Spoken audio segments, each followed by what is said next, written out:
अब जब महात्मा उस गांव में पधारे तो महात्माओं को सायंकाल हो गया। तो सायंकाल के समय महात्माओं ने सोचा कि इसी गांव में रुक जाएंगे। तो आज महात्माओं ने वहीं पर बच्चे खेल रहे थे, जैसे महात्मा निकले तो बच्चे खेल रहे थे। बच्चों से पूछा, अरे बेटा कोई इस गांव में सुंदर ब्राह्मण का घर हैगा क्या, जहाँ पे हम रात्रि में ठहर सकें और भोजन कर सकें, भोजन पा सकें। महाराज बच्चों ने महाराज मजाक बस उन संतों से कह दिया कि हाँ आप चले जाइए, यहाँ से दूर कुछ एक पंडित जी का घर है, यहाँ से दूर जा करके अजामिल नाम के पंडित जी बोले उनके यहाँ पे चले जाइए, सदाचारी है।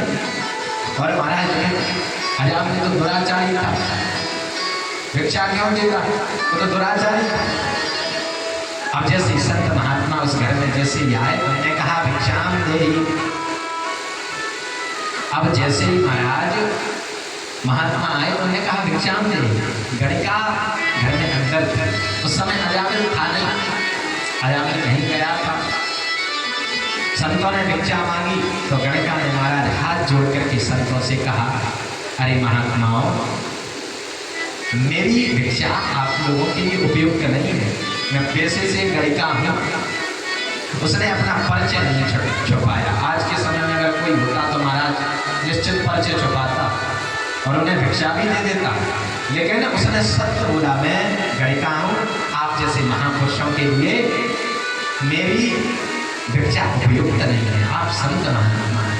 जब इस प्रकार अजामिल की पत्नी जो गणिका है ना उसने कहा तो उसने झूठ नहीं बोला, तो संत प्रसन्न हो गए। और संतों ने कहा कि तुम जब तुम्हें जो पुत्र हो ना उसका नाम बोले क्या रखा है ना, बोले अपने एक पुत्र का नाम तुम नारायण रखा है। और यहाँ से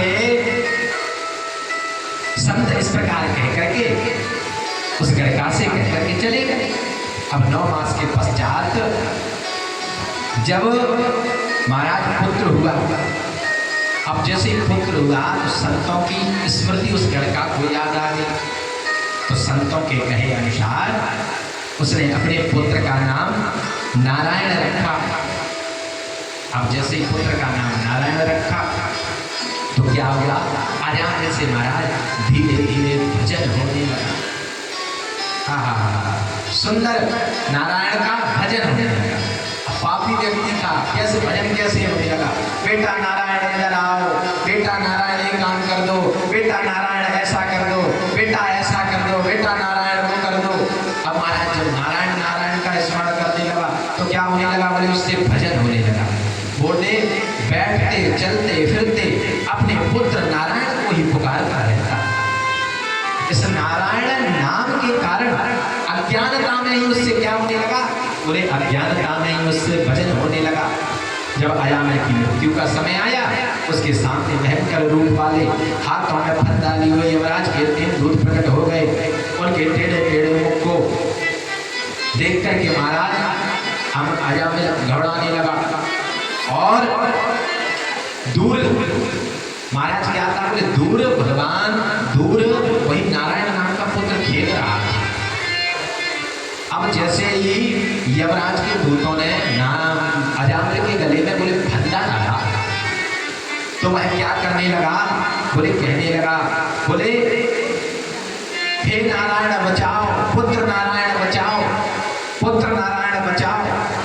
अब महाराज जो पुत्र नारायण खेल रहा था तो उसने तो सुनी नहीं, पुत्र नारायण ने सुनी नहीं, किंतु जगत नियंता, जगत धारा, जगत के जो कण कण में विद्यमान है वो भगवान नारायण ने सुन ली और अपने पार्षदों से कहा, मेरा भक्त अजामिल मुझे पुकार रहा है, जल्दी जाओ उसकी रक्षा करो।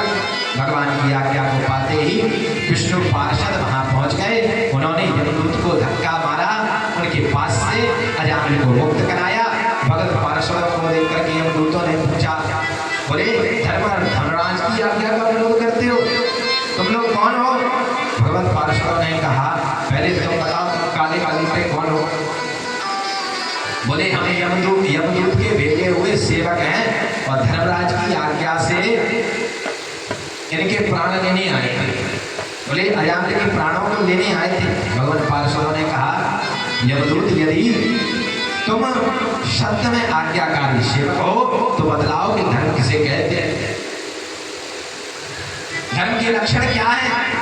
बोले धर्म का तत्व क्या है। यमदूतों ने कहा जिस धर्म का विधान करते हैं उसे धर्म कहते हैं, जिसे जो निषेध कर्म करता है उसे निषेध कहते हैं और उसे अधर्म भी कहते हैं। साक्षात भगवान नारायण के स्वरूप है, उनकी श्वास प्रश्वास पे भगवान नारायण का नाम हो। जो भगवान नारायण के नाम को लेता है उसकी कृपा ही कुछ अलग है, ऐसा हमने सुना है। भगवान के पार्षदों ने कहा यमदूतों यदि वेद साक्षात भगवान नारायण का स्वरूप है तो उस अजामिल ने मृत्यु के समय पापाहारी भगवान नारायण का नाम का ही तो स्मरण किया था, जिससे बोले जो भगवान नारायण के नाम को लेता है उसके करोड़ों जन्म के पाप नष्ट हो जाते हैं, उसके पापों का प्रायश्चित हो जाता है। कोई भी व्यक्ति गिरते समय, फिसलते समय, अंग भंग होते समय, सर्प के डसने पे, आग लग जाने पे, चोट आदि लग जाने पे महाराज जो भी भगवान श्री हरि का नाम लेता है, उच्चारण करता है, वह क्या बोले यातना का पात्र नहीं। बोले अग्नि का अगर आप स्पर्श करेंगे महाराज, अगर आप अग्नि में हाथ डालेंगे जान मुझको, अब तुम कहोगे भगवान बचा लिया, तुम्हारा अग्नि में हाथ डालोगे तो जलोगे, जल जाओगे। अगर महाराज आपको तैरना नहीं आता और नदी में घूम गए, कहोगे भगवान बचा लिया, भगवान तो तब बचाएंगे जब ध्रुव जैसी प्रहलाद जैसी भक्ति होगी। ये भगवान की कौन सी अटकी है, भगवान नहीं बचाएंगे।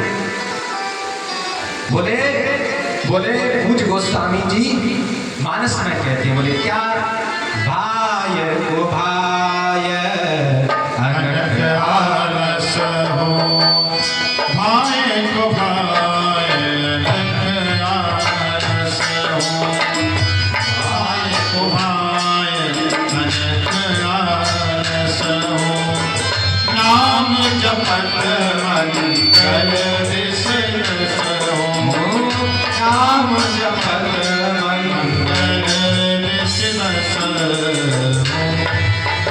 भगवान का नाम चाहे भाव से लो, चाहे क्रोध में लो, चाहे जैसे लो, वह तो सदा मंगल ही करने वाला है।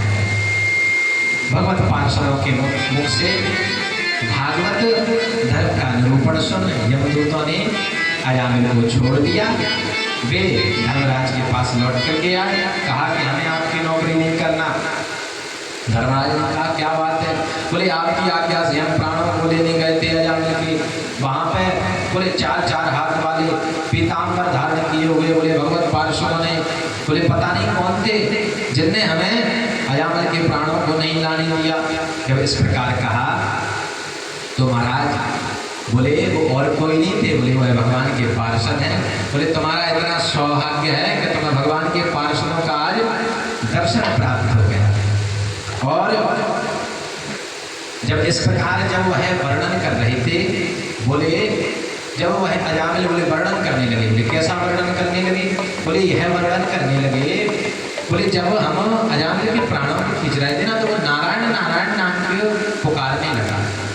अब जैसे ही नरक लोक में उन्होंने नारायण नाम लिया तो धर्मराज ने उन सेवकों के मुख पे हाथ रख दिया। बोले क्या करते हो। बोले नारायण नाम को यहाँ पर मत लो, ये नरक लोक है। अगर किसी एक ने भी नारायण नाम को सुन लिया तो महाराज अभी नरक को पूरा खाली करना पड़ेगा। बोले नारायण नाम मत लो, बोले अभी नरक में अगर किसी ने एक ने सुन लिया तो पूरा नरक लोक को खाली करना पड़ेगा। बोले इतनी है नारायण नाम की महिमा। बोले इतनी है। तो बोले तुम्हें पता नहीं है किसको पकड़ के लेके आना है, किसको नहीं लेके आना। तब धर्मराज ने आज सुंदर शिक्षा दी है। बोले क्या। बोले जिसके मस्तक पे तिलक लगा हो, जिसके गले में कंठी हो, भगवान की माला हो, भजन करता हो, ऐसे भक्त को कभी भी पकड़ के लेके नहीं आना, ऐसे भक्त को कभी लेकर के नहीं आना।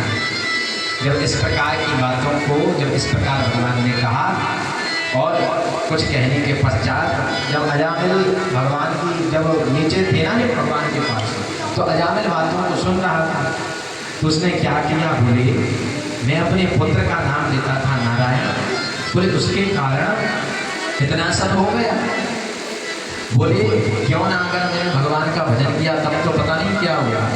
तो अजामिल भगवान का भजन करने लगा और महाराज भजन करके हरिद्वार में आया और हरिद्वार में आकर के महाराज भगवान का भजन करते हुए भगवान को वैकुंठ को प्राप्त किया। यहीं से प्रेचतास दक्ष की संतप्ति का वर्णन होता है। उसके पश्चात विश्व रूप का चरित्र आता है और उसके पश्चात वृत्तासुर का चरित्र आता है और उसके पश्चात वृत्तासुर के पूर्व जन्म का चरित्र आता है। उसके पश्चात यहाँ पर षष्ठम स्कंद समाप्त होता है और सप्तम स्कंद में कल आपको पहला चरित्र की सुंदर कथा सुनाएंगे। भगवान राम के जन्मोत्सव की, भगवान कृष्ण के जन्मोत्सव की, वामन भगवान के जन्मोत्सव की कल आप लोग को बड़ी सुंदर सुंदर कथाएं सुनाएंगे। आइए कुछ क्षण भगवान नाम का आश्रय, तत्पश्चात आरती प्रसाद लेकर के अपने गंतव्य को प्रस्थान करेंगे, क्योंकि आज विलंब बहुत हो गया है। सोच रहे होंगे कि आज पता नहीं पंडित जी को क्या हो गया। आइए भगवान के भजन को करते हैं बड़े भाव बड़े प्रेम के साथ में।